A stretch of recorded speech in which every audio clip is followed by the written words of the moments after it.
L'obiettivo è quello di vincere, non di far perdere qualcuno, di andare contro a qualcuno.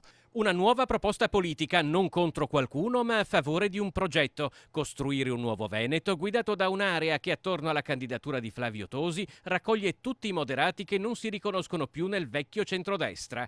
Parte da qui il nuovo percorso di Maurizio Conte, assessore regionale uscente che nella Lega di Salvini non si riconosceva più.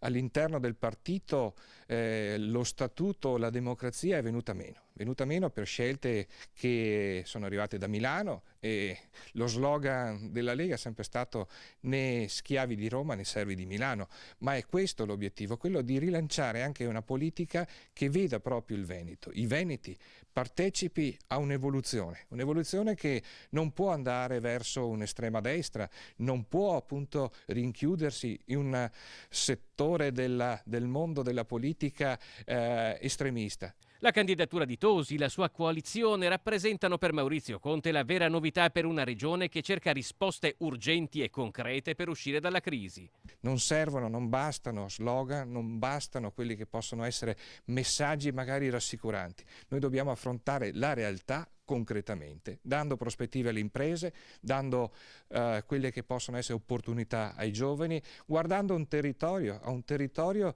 che deve investire anche nei confronti di quello che magari il governo continua a depauperare.